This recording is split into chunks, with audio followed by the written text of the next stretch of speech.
আউযু বিল্লাহি মিনাশ শাইতানির রাজিম। বিসমিল্লাহির রহমানির রহিম। প্রিয় শিক্ষার্থীবৃন্দ, অনলাইন ক্লাসে তোমাদেরকে আরও একবার স্বাগতম জানাচ্ছি। আমি মোহাম্মদ রফিকুল ইসলাম, সহকারী অধ্যাপক, আরবি ও ইসলামী শিক্ষা বিভাগ, সরকারি এডওয়ার্ড কলেজ, পাবনা। আজকে আমি তোমাদের সাথে ইসলাম শিক্ষা প্রথম পত্রের চতুর্থ অধ্যায় ইসলাম ও সমাজ জীবন এই অধ্যায় থেকে আরও একটা ক্লাসে তোমাদের সাথে আছি। আশা করছি তোমরা আমার সাথেই থাকবে। তো প্রথমেই চতুর্থ অধ্যায় ইসলাম ও সমাজ জীবন এই অধ্যায়ের মধ্যে যে সমস্ত বিষয় নিয়ে আলোচিত হয়েছে এই বিষয়গুলো আমরা আরও একবার এক নজরে দেখে নিই। এই অধ্যায়ের মধ্যে রয়েছে ইসলামী সমাজ ব্যবস্থার বৈশিষ্ট্য, গুরুত্ব, আত্মীয় স্বজন ও প্রতিবেশীর অধিকার ও কর্তব্য, ইসলামী সমাজে মসজিদের ভূমিকা ও গুরুত্ব, ইসলামী সমাজ বিনির্মাণে ইমামের দায়িত্ব কর্তব্য, ন্যায় বিচার বা আদলের তাৎপর্য গুরুত্ব, সামাজিক নিরাপত্তা প্রতিষ্ঠায় সৎ কাজের আদেশ ও অসৎ কাজের নিষেধের গুরুত্ব ও তাৎপর্য, সমাজে শান্তি ও ন্যায় বিচার প্রতিষ্ঠায় জিহাদের গুরুত্ব ও প্রয়োজনীয়তা, জিহাদ ও সন্ত্রাসবাদের পার্থক্য, সামাজিক অনাচার প্রতিরোধে ইসলামের ভূমিকা, সাম্প্রদায়িক সম্প্রীতি ও শান্তিময় সমাজ গঠনে ইসলামের ভূমিকা। তো এই সমস্ত বিষয়গুলো আলোচিত হয়েছে চতুর্থ অধ্যায় অর্থাৎ ইসলাম ও সমাজ জীবন এই অধ্যায়ের মধ্যে। প্রিয় শিক্ষার্থীবৃন্দ, আজকে আমি তোমাদের সাথে আলোচনা করব ইসলামী সমাজ ব্যবস্থার বৈশিষ্ট্য, গুরুত্ব। এই বিষয়ের উপরই আমরা ইতিপূর্বে 2টি ক্লাস নিয়েছি। আজকে আরও একটি ক্লাস আমি তোমাদের সামনে উপস্থাপন করব। আশা করছি তোমরা এই ক্লাসে আমার সাথেই থাকবে। তো প্রিয় শিক্ষার্থীবৃন্দ, চলো আমরা দেখি অধ্যায়ের পাঠ শেষে তোমরা যে বিষয়গুলো সম্পর্কে জ্ঞান লাভ করতে পারবে তা হচ্ছে ইসলামী সমাজ ব্যবস্থার পরিচয়, এটা বলতে পারবে,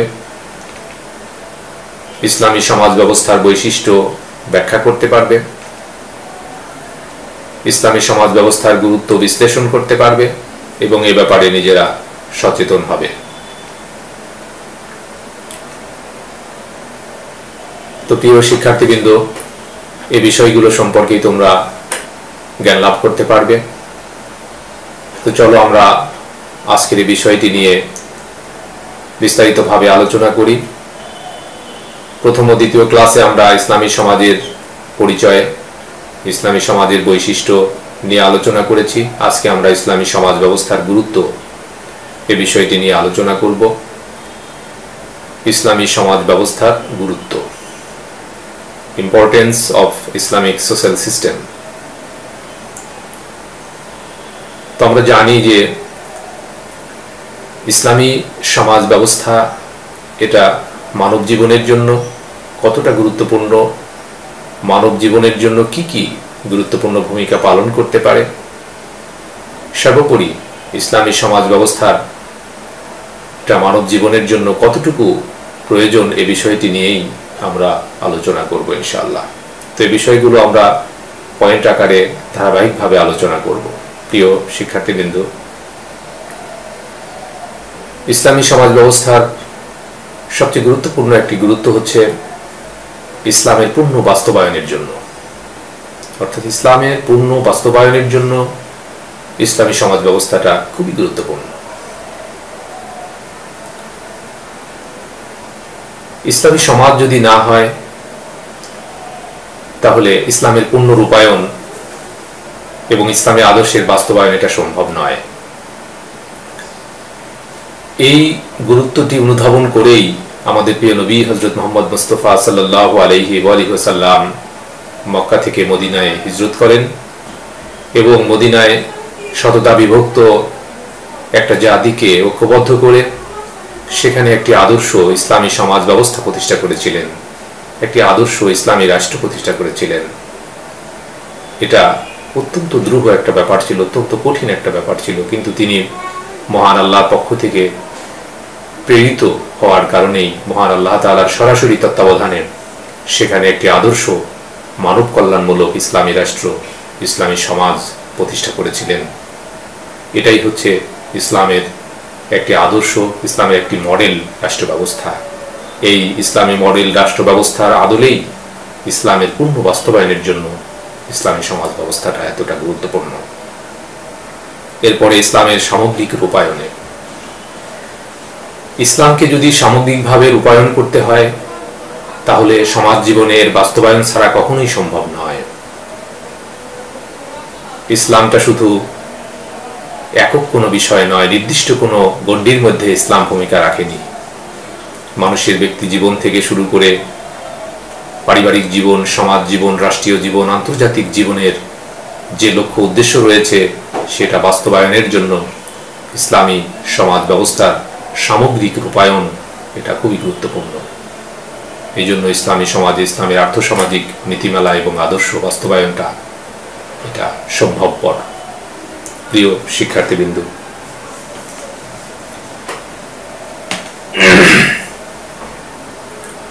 এরপরে সামাজিক বন্ধন, পারস্পরিক অধিকার ও কর্তব্য পালনে। সামাজিক বন্ধন এবং পারস্পরিক অধিকার ও কর্তব্য পালনে ইসলামী সমাজের অত্যন্ত সুদৃঢ় একটা বন্ধন সৃষ্টি করেছে। ইসলামী সমাজটা একটা পারস্পরিক বন্ধনের, পারস্পরিক সহযোগিতা, পারস্পরিক অধিকার ও কর্তব্য পালনের মাধ্যমে এটা অত্যন্ত সুদৃঢ় ভিত্তির উপর প্রতিষ্ঠিত হয়েছে।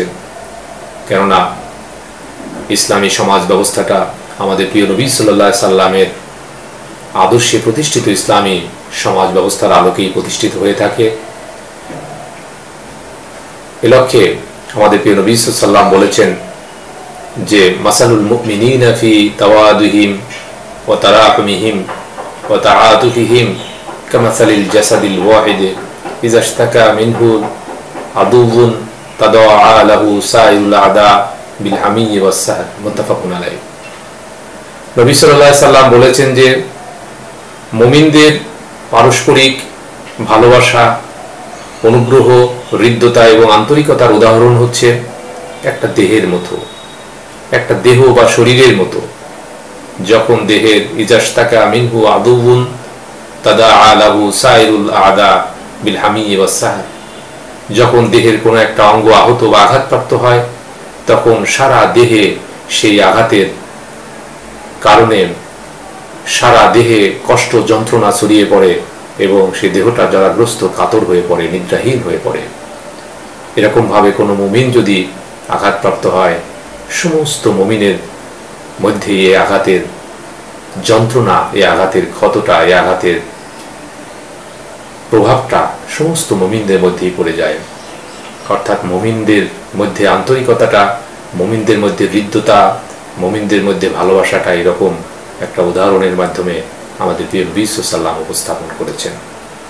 তো প্রিয় শিক্ষার্থীবৃন্দ, আমাদের প্রিয় নবী সাল্লাল্লাহু আলাইহি সাল্লাম আরো বলেছেন যে আল মুমিনু লিল মুমিনি কাল বুনিয়ান ইয়াশদুদ বা'দুহু বা'দান, অর্থাৎ মুমিনগণ একত্রে মিলিত একটা অট্টালিকার মতো, যার এক অংশ অন্য অংশকে সুদৃঢ় রাখে। একটা অট্টালিকার যেমন একটা ইটের সাথে আরেকটা ইট পারস্পরিক, একটা ইটকে আরেকটা ইট সুদৃঢ় করে, তেমনি মুমিনদের মধ্যে পারস্পরিক হৃদ্যতাটাও এরকম একটা অট্টালিকার মতো, যে অট্টালিকাকে প্রত্যেকটা ইটই যেমন সুদৃঢ় রাখে, তেমনি ভাবে সমস্ত মুমিনদের মধ্যেও পারস্পরিক ঐক্য, পারস্পরিক মজবুতি এরকম একটা অট্টালিকার মতো আমাদের প্রিয় নবী সাল্লাল্লাহু আলাইহি সাল্লাম এটা ঘোষণা করেছেন। অনুরূপভাবে এই বিষয়টি মুমিনদের, মুসলমানদের যে সামাজিক বন্ধন এবং পারস্পরিক অধিকার ও কর্তব্য পালনে তারা কেমন হতে হবে, এই বিষয়টি আমাদের মহান রব্বুল আলামিনও আমাদেরকে স্মরণ করিয়ে দিচ্ছেন। সূরা সফের 4 নম্বর আয়াতে আল্লাহ তাআলা বলছেন যে ইন্নাল্লাহা ইউহিব্বুল লাযীনা ইউকাতিলুনা ফী সাবিলিহি সাফফান কাআন্নাহুম বুনিয়ানুম মারসুস, অর্থাৎ আল্লাহ তাআলা ভালোবাসেন ওই সমস্ত লোকদেরকে যারা তার পথে সংগ্রাম করে, যারা তার পথে জিহাদ করে, যুদ্ধ করে, সফান, এমন সারিবদ্ধভাবে যেন কান্নাহুম বুনিয়ানুম মারসুস, যেন তারা সীসাঢালা প্রাচীর, অর্থাৎ সীসাঢালা প্রাচীরের ন্যায় ঐক্যবদ্ধ হয়ে তারা সংগ্রাম করে, তারা যুদ্ধের ময়দানে অবতীর্ণ হয়। এটা হচ্ছে মুসলমানদের ঐক্য, মুসলমানদের মধ্যে পারস্পরিক বন্ধন হচ্ছে এরকম। প্রিয় শিক্ষার্থীবৃন্দ, আশা করি তোমরা বিষয়টি উপলব্ধি করতে পেরেছ। এরপরে ইসলামী সমাজে পারস্পরিক অধিকার ও কর্তব্য অঙ্গাঙ্গিভাবে জড়িত। ইসলামী সমাজের যে পারস্পরিক অধিকার, আমরা ইসলামী সমাজের পারস্পরিক বন্ধন সম্পর্কে জানলাম কোরআন হাদিস থেকে। অনুরূপভাবে ইসলামী সমাজের যে পারস্পরিক অধিকার ও কর্তব্য, এটাও অঙ্গাঙ্গিভাবে জড়িত। আল্লাহর ইবাদতের মতোই বান্দার হক বা অধিকার প্রদানের গুরুত্ব রয়েছে। সমাজে আত্মীয় স্বজন, প্রতিবেশী সকলের প্রতি কর্তব্য পালন করতে হয়। অর্থাৎ এই বিষয়গুলো ইসলামী সমাজের জন্য খুবই গুরুত্বপূর্ণ। অনুরূপভাবে মানব জীবনের অপরিহার্য সংগঠন, ইসলামী সমাজ হচ্ছে মানব জীবনের একটা অপরিহার্য সংগঠন। মানুষ যেমন একাকী বসবাস করতে পারে না, সমাজবদ্ধভাবে সারা, ঐক্যবদ্ধভাবে সারা মানুষ একাকী যেমন জীবনযাপন করতে পারে না, বসবাস করতে পারে না, এই বিষয়টি আল্লাহ তাআলা আমাদেরকে স্মরণ করিয়ে দিচ্ছেন পবিত্র কোরআনের মাধ্যমে। পবিত্র কোরআনে আল্লাহ তাআলা এই বিষয়টি উল্লেখ করেছেন, ওয়াতাসিমু বিহাবলিল্লাহি জামিআন ওয়া লা তাফাররাকু, তোমরা ঐক্যবদ্ধভাবে, সম্মিলিতভাবে আল্লাহর রজ্জুকে ধারণ করো, ধরো, এবং তোমরা পরস্পর বিচ্ছিন্ন হয়ো না। সূরা আলে ইমরান 103 নম্বর আয়াত। অর্থাৎ পারস্পরিক ঐক্যবদ্ধ থাকার কথা বলা হয়েছে, সমাজবদ্ধভাবে থাকার কথা আল্লাহ তাআলা নির্দেশ দিয়েছেন, এবং পরস্পর যাতে আমরা বিচ্ছিন্ন না হই এ ব্যাপারে আল্লাহ তাআলা আমাদেরকে নির্দেশ দিচ্ছেন। আমাদের প্রিয় নবী সাল্লাল্লাহু আলাইহি ওয়া সাল্লাম বলেছেন যে আলাইকুম বিল জামাআত ওয়া ইয়াকুম আল ফিরকা, অর্থাৎ সমাজবদ্ধভাবে, দলবদ্ধভাবে তোমরা থাকো এবং পরস্পর তোমরা বিচ্ছিন্ন হইও না। অর্থাৎ তোমরা ঐক্যবদ্ধ থাকো, দলবদ্ধ থাকো, সমাজবদ্ধ থাকো, তোমরা পৃথক হইও না। এটা নবী সাল্লাল্লাহু আলাইহি ওয়াসাল্লামের নির্দেশ। মহানবী সাল্লাল্লাহু আলাইহি ওয়াসাল্লাম আরো নির্দেশ দিয়েছেন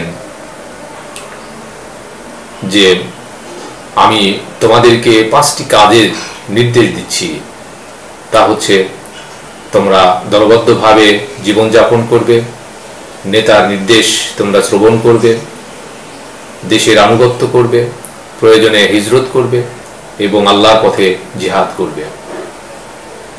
এটা হচ্ছে এই 5টি নির্দেশ আমাদের প্রিয় নবী সাল্লাল্লাহু আলাইহি ওয়াসাল্লাম আমাদেরকে দিয়েছেন। ইসলামী সমাজ থেকে বিচ্যুত হলে সে ঈমান ও ইসলাম থেকেই বিচ্যুত হয়ে যায়। তাহলে ইসলামী সমাজের গুরুত্ব কতখানি এটা থেকে আমরা উপলব্ধি করতে পারি। আল্লাহর নবী সাল্লাল্লাহু আলাইহি ওয়াসাল্লাম বলেছেন যে ইন্নাহু মান খারাজা মিনাল জামাআত কাইদু শিবরিন ফাকাদ খালাআ রিবকাতাল ইসলাম মিন উনুকিহি, অর্থাৎ যে ব্যক্তি সমাজ থেকে 1 বিঘত পরিমাণও দূরে সরে যায়, সে যেন তার ঘাট থেকে ইসলামের রশিকে, ইসলামের জোয়ালকে তার গলদেশ থেকে নামিয়ে ফেলেছে। অর্থাৎ ইসলাম থেকেই সে যেন খারিজ হয়ে যায়। এই জন্য ইসলামী সমাজের মধ্যে ঐক্যবদ্ধভাবে থাকতে হবে, ইসলামী সমাজের মধ্যে সমাজবদ্ধভাবে জীবনযাপন করতে হবে, একাকী নয়। এই জন্য ইসলামে বৈরাগ্যবাদের কোনো স্থান নেই, আবার ইসলাম থেকে বিচ্যুত হয়ে শুধু দুনিয়ামুখী হওয়ারও কোনো সুযোগ নেই। ইসলাম একটি মধ্যমপন্থী একটা জীবন ব্যবস্থা। আমাদের প্রিয় নবী সাল্লাল্লাহু আলাইহি ওয়াসাল্লাম আরো বলেছেন যে এরকম ঐক্যবদ্ধ থাকার ব্যাপারেই, এরকম ভাবে যারা ঐক্যবদ্ধ থাকে, সমাজবদ্ধ থাকে, তাদের উপর আল্লাহর সাহায্য রয়েছে। মহানবী সাল্লাল্লাহু আলাইহি ওয়াসাল্লাম বলেছেন যে ইয়াদুল্লাহি আলাল জামাআত, অর্থাৎ যারা জামাতবদ্ধ থাকে, ঐক্যবদ্ধ থাকে, তাদের উপরে আল্লাহর সাহায্য রয়েছে। সুনান নাসাই। বস্তুতপক্ষে ইসলামী সমাজ একটি আদর্শ সমাজ ব্যবস্থা। ইসলামী সমাজ মানব সভ্যতার একটি গুরুত্বপূর্ণ বিষয়। ইসলামী সমাজ মানুষ ও মানবতার বিকাশ উন্নয়ন সাধিত হয় এই সমাজ ব্যবস্থা তাই মানবতার জন্য অত্যন্ত গুরুত্বপূর্ণ অপরিহার্য একটি বিষয়। প্রিয় শিক্ষার্থীবৃন্দ, এরপরে মানবিক গুণাবলীর বিকাশ। ইসলামী সমাজের আরো একটা গুরুত্বপূর্ণ বিষয় হচ্ছে মানবিক গুণাবলীর বিকাশ। মানবিক গুণাবলী কি? মানুষের মধ্যে যে গুণগুলো রয়েছে এই গুণাবলীগুলোর বিকাশ সাধন, অর্থাৎ পজিটিভ গুণ রয়েছে, ভালো গুণাবলীগুলো রয়েছে, এই গুণাবলীগুলোর বিকাশ লাভ করতে হবে, এই গুণাবলীগুলোর প্র্যাকটিস করতে হবে, অনুশীলন করতে হবে। আর এটা সমাজ জীবনেই সম্ভব। মানুষ যেহেতু সামাজিক জীব হিসেবে পরস্পরের সাথে যোগাযোগ, আচার আচরণ, লেনদেন এবং সাহায্য সহযোগিতা ও সহমর্মিতার মাধ্যমেই জীবনযাপন করে থাকে, তেমনিভাবে এর মাধ্যমেই মানবিক গুণাবলীগুলোও বিকশিত হয়ে থাকে। এই জন্য ইসলামী সমাজে মানবীয় গুণাবলীর বিকাশ অত্যন্ত গুরুত্বপূর্ণ বিষয় হিসেবেই স্বীকৃত। এরপরে আত্মসচেতনতা ও কর্মদক্ষতা বৃদ্ধি। ইসলামী সমাজের প্রতিটা নাগরিককে আত্মসচেতন হতে হবে এবং তাদেরকে কর্মদক্ষ হতে হবে, কর্মতৎপরতা তাদের থাকতে হবে, তাদেরকে দায়িত্ব সচেতন হতে হবে, দায়িত্ব কর্তব্য সম্পর্কে সচেতন হতে হবে। ইসলামী সমাজের প্রতিটা মানুষকে কর্তব্য পালনের ব্যাপারে জবাবদিহি করতে হবে, যাতে করে প্রতিটা মানুষ নিজ নিজ দায়িত্ব পালনে সচেষ্ট থাকে এবং সচেতন থাকে। এছাড়াও ইসলামী সমাজে কর্ম দায়িত্ব পালনের মাধ্যমে মানুষের পেশাগত মর্যাদাটাও বৃদ্ধি পায়। এজন্য প্রতিটা মানুষ, সে পুরুষ হোক অথবা নারী হোক, নিজ থেকে পেশাগত মর্যাদা বৃদ্ধির জন্য আত্মসচেতন থাকে। এ ব্যাপারে ইসলাম তাদেরকে নির্দেশনা দিয়েছে। তাহলে ইসলামী সমাজের অত্যন্ত গুরুত্বপূর্ণ বিষয় হচ্ছে আত্মসচেতন হওয়া এবং কর্মদক্ষতা হওয়া। এখানে নিজেকে কর্মহীন করে রাখার কোনো সুযোগ ইসলামী সমাজের মধ্যে নেই। প্রিয় শিক্ষার্থীবৃন্দ,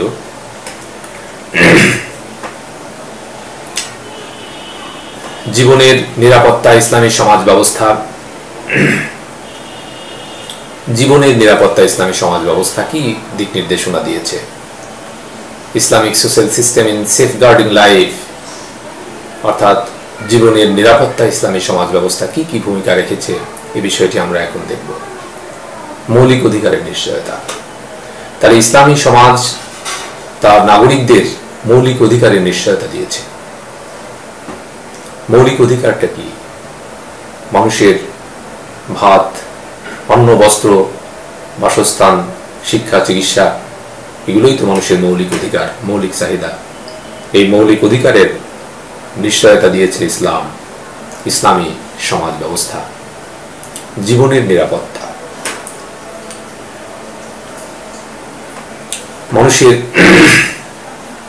জীবনের সর্বপ্রথম অধিকার হচ্ছে বাঁচার অধিকার, জীবন যাপনের অধিকার।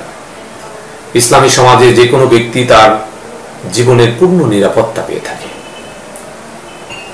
অন্যায়ভাবে কেউ কাউকে হত্যা করলে বিনিময়ে কিসাস স্বরূপ হত্যাকারীকে হত্যা অথবা দিয়ত তথা রক্তপণ দেওয়ার বিধান রয়েছে।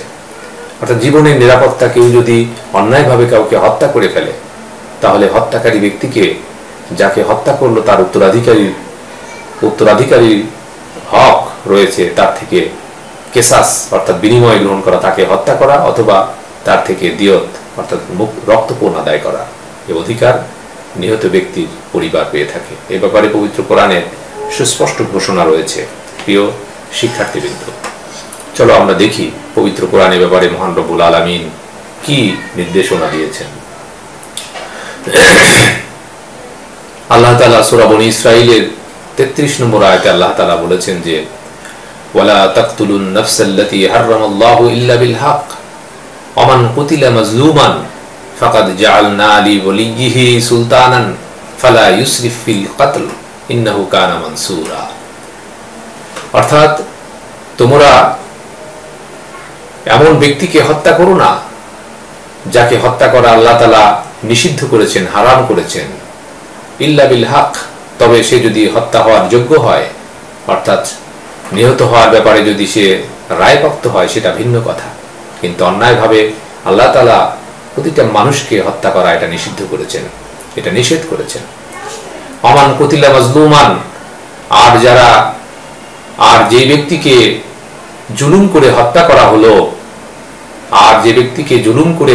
অন্যায়ভাবে হত্যা করা হলো, ফাকাদ জাআলনা লিওয়ালিহি, তার উত্তরাধিকারীদের জন্য আমি সুলতানান, অর্থাৎ ক্ষমতা দান করেছি, তার উত্তরাধিকারীদের জন্য আমি ক্ষমতা দান করেছি, অর্থাৎ সেই হত্যার বিনিময়ে আমি তাকে দান করেছি, কেসাস নেবার অধিকার তাকে দিয়েছি, অর্থাৎ হত্যার পরিবর্তে সে হত্যাকারীকে হত্যা করতে পারবে অথবা হত্যাকারীর থেকে দিয়ত বা রক্তপণ আদায় করতে পারবে। এই অধিকার, এই ক্ষমতা আমি নিহত ব্যক্তির উত্তরাধিকারীদের জন্য আমি করে দিয়েছি, আল্লাহ তাআলা বলছেন। এবং আল্লাহ তাআলা এখানে এই উত্তরাধিকারীদের জন্য এই কথাও স্মরণ করিয়ে দিচ্ছেন যে ফালা ইউসরিফ ফিল কাতল, অর্থাৎ এই হত্যা কেসাসের ক্ষেত্রে তারা সীমা লঙ্ঘন যেন না করে। এই যে ক্ষমতা, এই যে অধিকার আল্লাহ তাআলা তাকে দিলেন, এই অধিকারের জন্য অপব্যবহার না করে, সীমা লঙ্ঘন যেন না করে, এই ব্যাপারেও আল্লাহ তাআলা তাকে নির্দেশনা দিচ্ছেন। ইন্নাহু কানা মানসুরা, নিশ্চয়ই সে তো সাহায্যপ্রাপ্ত হয়েছে, অর্থাৎ তাকে তো সাহায্য করা হয়েছে নিহত হওয়ার জন্য। অর্থাৎ এখানে প্রত্যেকটা মানুষের জীবনের নিরাপত্তার ব্যবস্থা আল্লাহ তাআলা করে দিয়েছেন, আল্লাহর বিধান হচ্ছে এটা। মহান আল্লাহ তাআলা আরো বলেছেন সূরা মায়েদার 32 নম্বর আয়াতে আল্লাহ তাআলা বলেছেন যে মিন আজলি যালিকা কাতাবনা আলা বনি ইসরাঈল আন্নাহু মান কাতালা নাফসান বিগাইরি নাফসিন আও ফাসাদিন ফিল আরদি ফাকান্নামা কাতালা আন-নাস জামিআ, অর্থাৎ এই কারণেই আমি বনি ইসরাঈলদের উপরে আবশ্যক করে দিয়েছি যে যারা কোনো ব্যক্তিকে অন্যায়ভাবে হত্যা করলো, যে কোনো ব্যক্তিকে অন্যায়ভাবে হত্যা করলো অথবা পৃথিবীতে ফাসাদ সৃষ্টি করলো, ফাকান্নামা কাতালান নাসা জামিআ, সেই জন্য সমগ্র মানব জাতিকেই হত্যা করলো। তাহলে হত্যা করাটা কতটা জঘন্য কাজ, কতটা খারাপ কাজ, গর্হিত কাজ। যে কোনো ব্যক্তিকে যদি কেউ অন্যায়ভাবে হত্যা করে অথবা পৃথিবীতে ফাসাদ সৃষ্টি করে, তাহলে হত্যা করাটা এবং ফাসাদ সৃষ্টি করাটা এটা সমান অপরাধ। সেই জন্য সমগ্র মানব জাতিকেই হত্যা করলো। অনুরূপভাবে অমান আহিয়াহা, যে ব্যক্তি কোনো মানুষকে হত্যা করার ক্ষমতা থাকা সত্ত্বেও হত্যা না করে তার জীবনকে ফিরিয়ে দিল, ফাকান্নামা আহিয়ান নাস জামিয়া, সেই জন্য সমগ্র মানব জাতিকে জীবন দান করলো। সুবহানাল্লাহ। ওয়ালাকাদ জাআতহুম রুসুলুনা বিল বাইয়িনাত সুম্মা ইন্না কাসীরাম মিনহুম বা'দা যালিকা ফিল আরদি লামুসরিফুন। আল্লাহ তাআলা বলছেন যে এই অবাধ্য বনি ইসরাঈলরা এর পরেও তারা মানুষদেরকে হত্যা করেছে, সমাজে বিশৃঙ্খলা সৃষ্টি করেছে, এমনকি নবী রাসূলদেরকেও তারা হত্যা করেছে। বনি ইসরাঈল জাতি এতটা উদ্ধত জাতি ছিল, সীমালঙ্ঘনকারী জাতি ছিল। এ কথাই আল্লাহ স্মরণ করিয়ে দিয়ে বলছেন যে ওয়ালাকাদ জাআতহুম রুসুলুনা বিল বাইয়িনাত, আমি তাদের কাছে সুস্পষ্ট নিদর্শন সহ আমার রসুলগণকে পাঠিয়েছিলাম, কিন্তু তাদের অধিকাংশ লোকই, এরপরেও তাদের অধিকাংশ লোকই তারা কি করেছে, ফিল আরদি লামুসরিফুন, পৃথিবীতে সীমা লঙ্ঘন করেছে, অর্থাৎ নবী রাসূলদেরকে পর্যন্ত তারা হত্যা করেছে। তাহলে এখানে যে বিষয়টা ফুটে উঠেছে যে মানুষের জীবনের নিরাপত্তা, মানুষের জীবনের বেঁচে থাকার অধিকার আল্লাহ তাআলা এভাবে প্রতিষ্ঠিত করেছেন।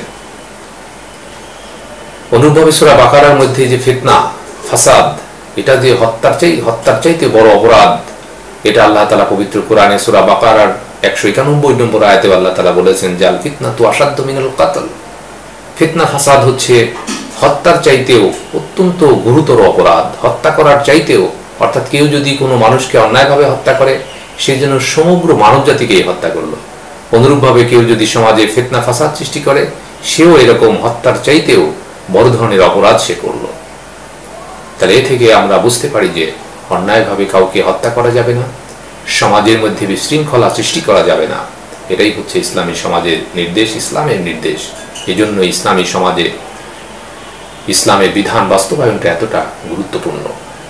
তো প্রিয় শিক্ষার্থীবৃন্দ,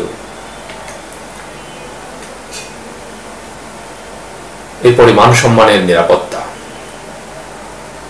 ইসলামী সমাজের আরো একটা গুরুত্বপূর্ণ বিষয় হচ্ছে মান সম্মানের নিরাপত্তা। মান সম্মান, ইজ্জত, আবরুর, এগুলো আত্মসম্মান, এগুলোর নিরাপত্তার ব্যবস্থা করেছে ইসলামী সমাজ। অর্থাৎ প্রতিটা মানুষ যাতে আত্মসম্মান বজায় রেখে, নিজের সম্মান ইজ্জত বজায় রেখে সমাজের মধ্যে শান্তিপূর্ণভাবে বসবাস করতে পারে, ইসলামী সমাজ ব্যবস্থা এই নিরাপত্তা তাকে দিয়েছে। অনুরূপভাবে মত ও ধর্মের স্বাধীনতা, ইসলামী সমাজের প্রতিটা নাগরিক নিজের মত প্রকাশের স্বাধীনতা লাভ করে থাকে, অনুরূপ ধর্মীয় স্বাধীনতাও লাভ করে থাকে।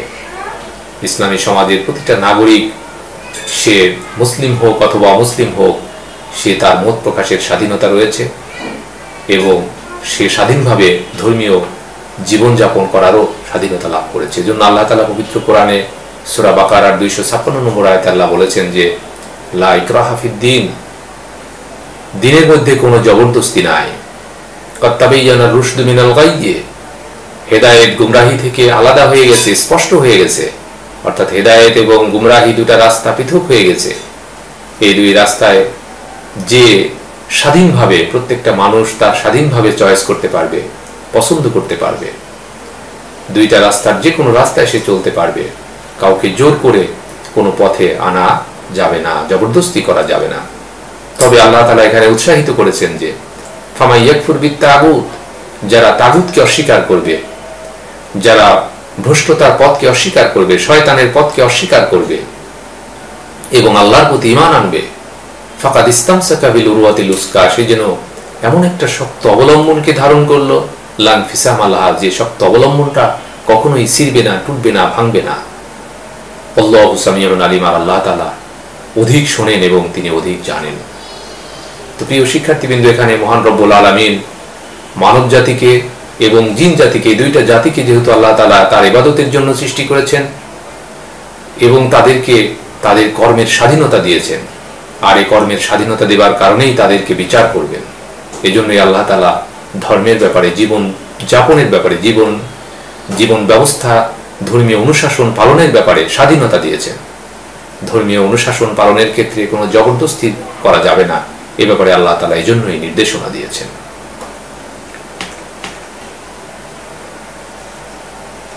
কিন্তু এখানে আরেকটা বিষয় আমাদেরকে মনে রাখতে হবে, প্রিয় শিক্ষার্থীবৃন্দ, স্বেচ্ছায় ধর্ম গ্রহণ করার পর তার কোনো বিধান লঙ্ঘন করার অধিকার ইসলাম কাউকে দেয় না।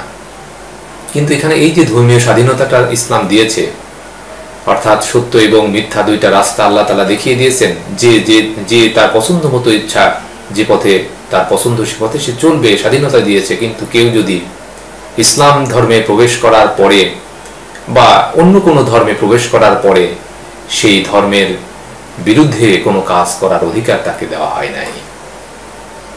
সে ধর্ম গ্রহণ না করতে পারে, সেটা ভিন্ন কথা, কিন্তু ধর্ম গ্রহণ করার পরে, কোন একটা ধর্মকে গ্রহণ করার পরে সেই ধর্মের ব্যাপারে, সেই ধর্মের বিধান পালনের ক্ষেত্রে সে লঙ্ঘন করতে পারবে না বা তার বিরোধিতা করার অধিকার তাকে দেওয়া হয় নাই। অনুরূপভাবে বাক স্বাধীনতার ব্যাপারেও আমাদের প্রিয় নবী সাল্লাল্লাহু আলাইহি ওয়াসাল্লাম বলেছেন যে অত্যাচারী শাসকের সামনে সত্য কথা বলাটা হচ্ছে সর্বশ্রেষ্ঠ জিহাদ। নৈতিক মান উন্নয়ন, অনুরূপভাবে ইসলামী সমাজের আরো একটা গুরুত্বপূর্ণ বিষয় হচ্ছে নৈতিক মান উন্নয়ন। মানুষের নৈতিক মান যদি উন্নয়ন হয়, আর এই নৈতিক মান উন্নয়নের জন্য গুরুত্বপূর্ণ ভূমিকা পালন করে সুশিক্ষা, আর এই সুশিক্ষা গ্রহণের ক্ষেত্রে মানুষের পরিবার, সমাজ অত্যন্ত গুরুত্বপূর্ণ ভূমিকা পালন করে থাকে। আর ইসলামী সমাজের দায়িত্ব রয়েছে তার প্রতিটা নাগরিকের জন্য, তার প্রতিটা নাগরিকের নৈতিক মান উন্নয়নের জন্য তাদের সুশিক্ষার ব্যবস্থা করা, তাদের জীবনের নিরাপত্তা নিশ্চিত করা। এজন্যই একজন উন্নত নৈতিকতা সম্পন্ন মানুষ দ্বারা কখনোই অপরের অনিষ্ট হতে পারে না। সমাজে যদি এরকম নৈতিক মানসম্পন্ন মানুষের সংখ্যা বৃদ্ধি পায়, তাহলে সে সমাজে প্রতিটা নাগরিকই নিরাপত্তা লাভ করবে, কারো পক্ষ থেকে সে অনিষ্ট হওয়ার কোনো সুযোগ থাকবে না। এজন্যই ইসলাম মানুষের নৈতিক চরিত্র উন্নত রাখার মাধ্যমে আদর্শ সমাজ জীবন গড়ে তোলার ক্ষেত্রেই আমাদেরকে উৎসাহিত করছে। প্রিয় শিক্ষার্থীবৃন্দ, আশা করছি বিষয়টি তোমরা উপলব্ধি করতে পেরেছ।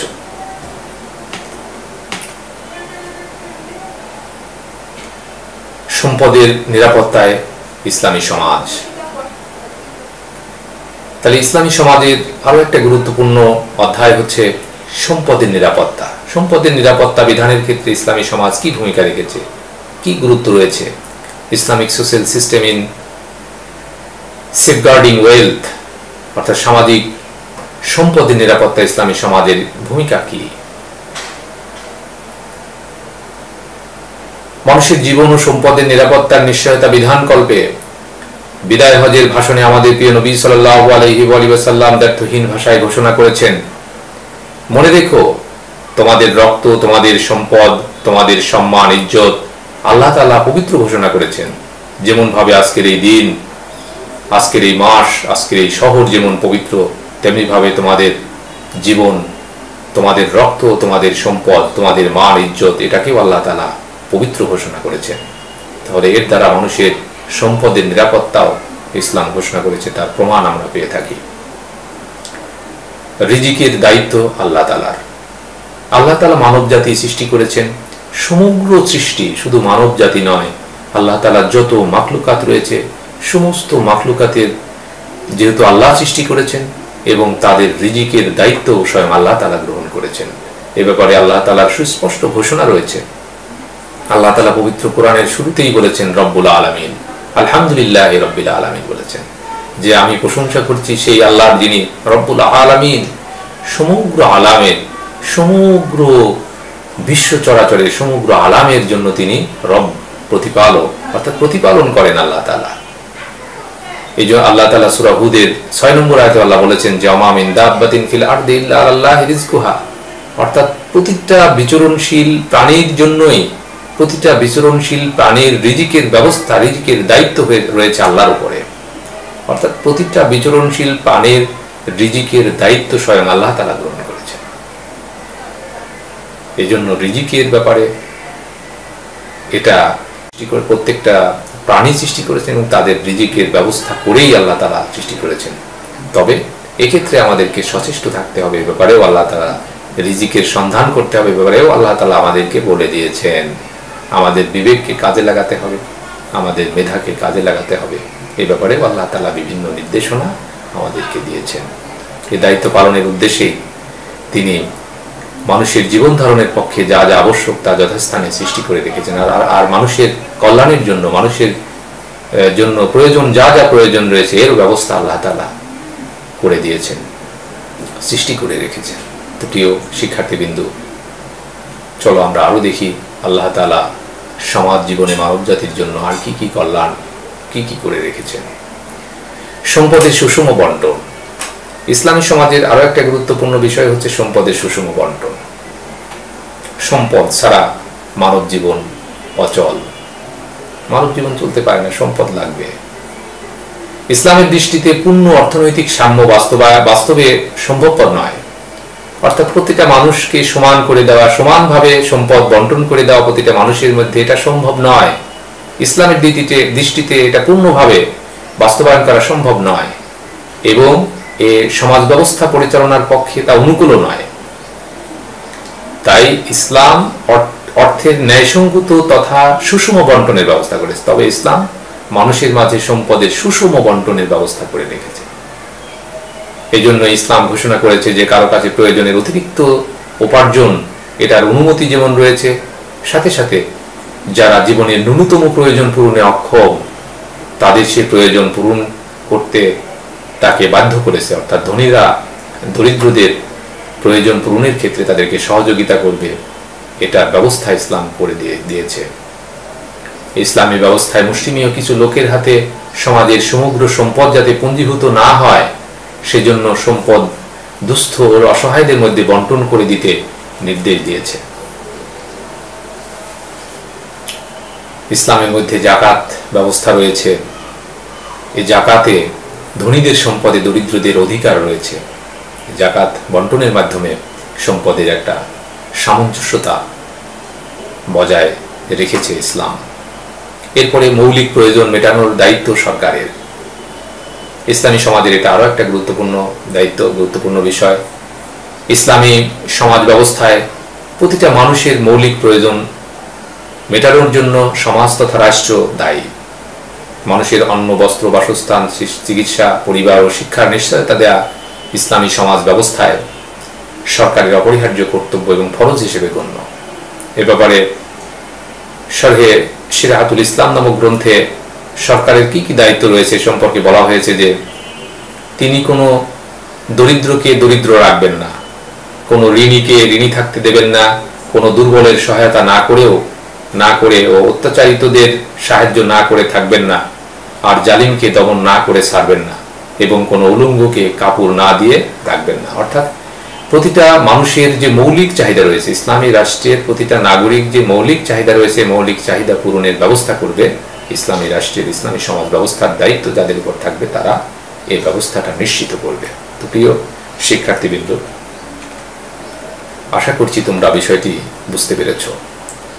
যখন সরকার এই ব্যাপারে অসমর্থ হবে, সরকার যদি এই দায়িত্ব পালনে অসমর্থ হয়, তাহলে তাদের এসব কিছু ব্যবস্থা করে দেওয়া সমাজের যারা ধনী ব্যক্তি রয়েছে তাদের উপর ফরজ। সরকারও অনেক সময় সরকারের পক্ষে সব কিছু করা সম্ভব হয় না, এই জন্য সমাজের মধ্যে যারা ধনী রয়েছে তাদের উপরে এ দায়িত্ব পালন করা ফরজ করে দেওয়া হয়েছে। এই কর্তব্য পালনে কেউ অবহেলা করলে সরকার তাদেরকে কর্তব্য পালনে বাধ্য করতে পারবে। কোরআনে এসেছে সূরা নিসার 36 নম্বর আয়াতে আল্লাহ বলেছেন যে ওয়াবুদুল্লাহ ওয়ালা তুশরিকু বিহি শাইআন ওয়াবিল ওয়ালিদাইনি ইহসানান ওয়াবিযিল কুরবা ওয়াল ইয়াতামা ওয়াল মাসাকিন ওয়াল জারি যিল কুরবা ওয়াল জারিল জুনুবি ওয়াস সাহিবি বিল জামবি ওয়াবনিস সাবিল ওয়া মালাকাত আইমানুকুম ইন্নাল্লাহা লা ইউহিব্বু মান কানা মুখতালান ফাখুরা। এখানে এই যে সম্পদ বন্টনের ক্ষেত্রে আল্লাহ তাআলা কিছু খাত উল্লেখ করে দিয়েছেন যে পিতামাতার সাথে সদয় ব্যবহার করতে হবে, নিকটাত্মীয়, এতিম, মিসকিন, প্রতিবেশী, অসহায়, মুসাফির এবং নিজের দাসদাসীদের প্রতিও সদয় আচরণ করতে হবে, সদয় ব্যবহার করতে হবে। এটা আল্লাহ তাআলা নির্দেশনা দিয়েছেন। অর্থাৎ সমাজের মধ্যে কেউ অবহেলিত অবস্থায় থাকবে না, কেউ পীড়িত অবস্থায় থাকবে না, কেউ অসহায় অবস্থায় থাকবে না। এটা সমাজের মধ্যে যারা ধনিক শ্রেণী রয়েছে তাদেরকে এটা দেখতে হবে। এখানে আল্লাহ পাক অক্ষম ও অভাবীদের প্রতি ইহসান করাকে এটা ফরজ করে দিয়েছেন। এটা ফরজ, যারা সামর্থ্যবান রয়েছে তাদের উপর এটা ফরজ করে দিয়েছেন আল্লাহ তাআলা। তো প্রিয় শিক্ষার্থীবৃন্দ, আশা করছি তোমরা বিষয়টি বুঝতে পেরেছ। আর্থিক অনাচার প্রতিরোধ। আর্থিক অনাচার কি কি? আর্থিক অনাচারটা আবার কি? ইসলামী ব্যবস্থায় যাবতীয় আর্থিক অনাচার হচ্ছে সুদ, ঘুষ, জুয়া, প্রতারণা, এগুলো হচ্ছে আর্থিক অনাচার। সুদ, ঘুষ, জুয়া, প্রতারণা, অশ্লীলতা, বেদিনের অর্থাৎ দিনের পরিপন্থী কোনো বিষয়, হারাম বা নাপাক বস্তু, ভিক্ষাবৃত্তি, চুরি, ডাকাতি, লুণ্ঠন, ছিনতাই, জবরদখল প্রভৃতির মাধ্যমে যে অর্থ উপার্জন করা হয়, এটাকে ইসলাম হারাম ঘোষণা করেছে এবং এর জন্য কঠোর শাস্তির বিধান রাখা হয়েছে ইসলামে। এগুলো হচ্ছে আর্থিক অনাচার। এই আর্থিক অনাচার প্রতিরোধে ইসলাম যথাযথ ভূমিকা পালন করেছে। ইসলামী সমাজ ব্যবস্থায় কর্মচারীদের পক্ষে সংশ্লিষ্ট কাজের জন্য উপহার গ্রহণ, মূল্য বৃদ্ধির জন্য মজুতদারি, কালোবাজারি, চোরাচালানি, অপচয়, অপব্যয়, বিলাসিতা ইত্যাদিকে দ্ব্যর্থহীনভাবে হারাম ঘোষণা করা হয়েছে।